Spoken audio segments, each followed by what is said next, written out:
Ladies and gentlemen, this is the 74th Miss Universe competition. This is Nell 2204 and don't forget to like and subscribe. Magandang araw Pilipinas, fresh in white. Yan ang departure look ng ating reyna na si Atisa Manalo sa kanyang paglipad ngayong araw patungong Thailand para sa prestihiyosong Miss Universe 2025 competition. Talagang dinumog at pinagkaguluhan siya ng mga fans dito sa Pilipinas. Ramdam na ramdam ang suporta ng ating mga kababayan habang siya ay papalapit sa departure area. Hindi maikakaila, all eyes on Atisa. Mula sa mga fans hanggang sa pageant supporters, iisa lang ang sigaw, laban Pilipinas, laban Atisa.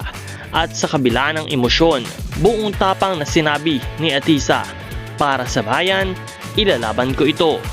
Grabe ang support system ng ating Universe Philippines 2025. Isang napakagandang simula para sa kanyang journey sa Thailand.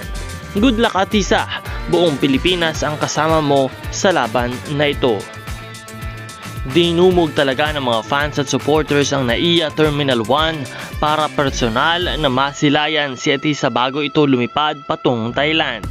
Mula sa mga pageant enthusiasts, loyal supporters hanggang sa mga casual fans, lahat ay sabik na sabik.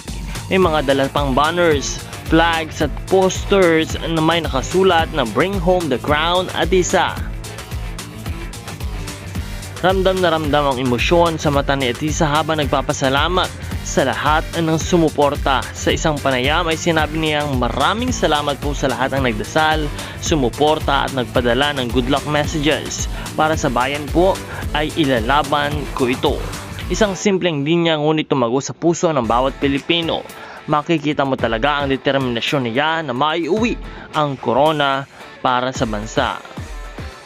Ang kanyang departure outfit ay napaka-classy, isang all-white look na simbolo ng kapayapaan, pureness at bagong simula, styled with minimal accessories, glowing makeup at sleek hair, bagay na bagay sa kanyang natural na ganda.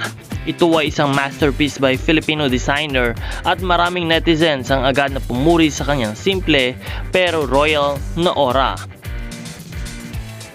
Sa social media ay nagtrending agad ang hashtag Atisa Manalo at hashtag departure look. Maraming mga netizens na nagsabi na ito na raw ang best departure look so far sa Miss Universe Philippines history. Habang siya ay paalis ay ramdam mo talaga ang pagmamahal ng bawat Pilipino.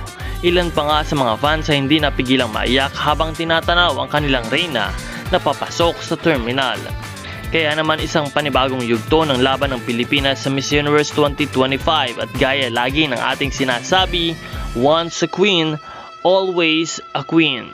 Good luck Atisa, buong bansa ay sumusuporta sa iyo.